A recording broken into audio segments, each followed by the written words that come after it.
Pleup, pleup. Je vais pleurer, wesh.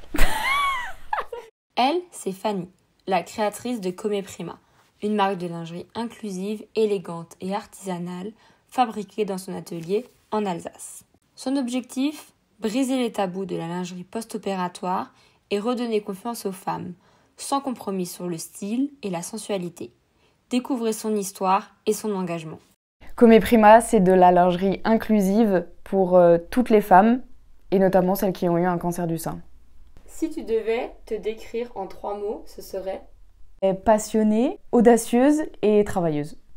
Comment t'es venue l'idée de créer Come Prima ? Pendant mon diplôme national des métiers de l'art et du design, j'ai fait mon mémoire sur les contraintes vestimentaires des femmes occidentales et j'ai décidé de réfléchir sur la lingerie pour les femmes qui ont eu un cancer du sein. Je me suis rendu compte en fait qu'il y avait énormément de problématiques et très peu de solutions sur le marché. Et donc c'est à ce moment-là où je me suis sentie vibrer, où je me suis sentie à ma place et je me suis dit il faut absolument que j'aide ces femmes.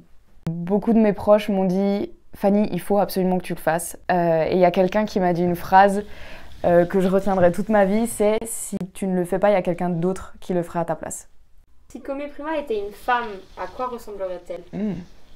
Une seule femme, c'est dur, hein, parce que justement, le but de Come Prima, c'est la diversité des corps. Mais en tout cas, ce serait une femme active, qui a envie de prôner des belles valeurs et qui se prend pas trop au sérieux, qui est un peu audacieuse et qui a envie d'être libre aussi, je pense. Raconte-nous une anecdote touchante sur une femme que tu as aidée grâce à ta lingerie. Une femme qui est venue il n'y a pas très longtemps, donc qui a eu un cancer du sein, de l'endométriose notamment. Elle n'était pas sûre d'elle, elle n'avait pas trop confiance en son corps, elle se sentait pas trop bien. Au bout de 1 heure et demie, voyant que c'était hyper confortable, que c'était joli, qu'elle se sentait bien dedans et que ces problématiques pouvaient être solutionnées, en fait ça lui a redonné un sourire. Tu as choisi des matériaux d'exception comme la dentelle de Calais. Qu'est-ce que ça change pour tes clientes ? C'est un engagement envers elles au niveau de la qualité et surtout leurs problématiques au niveau de la sensibilité de la peau et de leurs cicatrices. Pour moi, les matériaux de qualité, c'était hyper important et puis ça allait aussi avec la conception artisanale.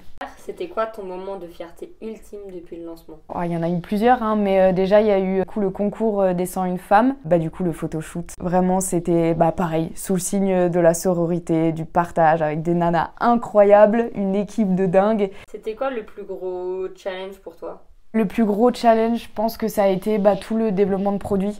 En fait, ça prend beaucoup de temps. J'avais pas de logiciel pour faire la gradation, pour faire les patronages, etc. J'ai tout appris artisanalement parlant. Pourquoi tu veux participer à MoveJ ? C'est l'accompagnement avant tout parce que seul, on fait rien. Bien évidemment qu'il faut des proches aimants et qui te conseillent et qui soient là pour toi.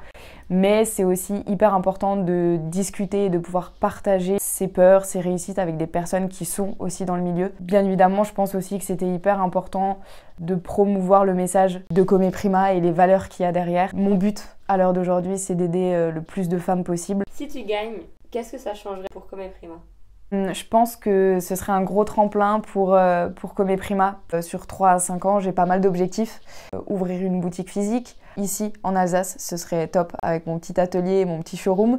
Avoir des revendeurs, voir au niveau national aussi ce que je peux faire. En fait, devenir tout simplement aussi une marque référente dans le domaine post-opératoire. D'avoir brisé déjà des tabous. Donc c'est étendre en fait le message de Come Prima un peu plus loin. L'objet le plus improbable qui traîne dans ton atelier ? Si. Attends. C'est le seul truc qui est improbable. Une collection de... Mais je sais aussi, j'ai... Pardon, je viens de voir. J'ai des cartes de tarot. Je tire le tarot des fois. Si tu devais créer une collection de lingerie en collaboration avec une célébrité, ça serait qui et pourquoi ? Miley Cyrus. Direct. De ouf.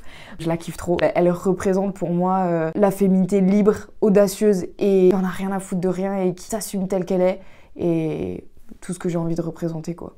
Si tu pouvais envoyer un message à toi-même au début de l'aventure, tu lui dirais quoi ? J'essaye souvent de regarder en arrière, de prendre du recul parce que c'est hyper important. C'est ma maman qui me le dit aussi. Et en fait, je suis fière de moi. Et j'espère pouvoir continuer à faire ce que j'aime et à aider les femmes.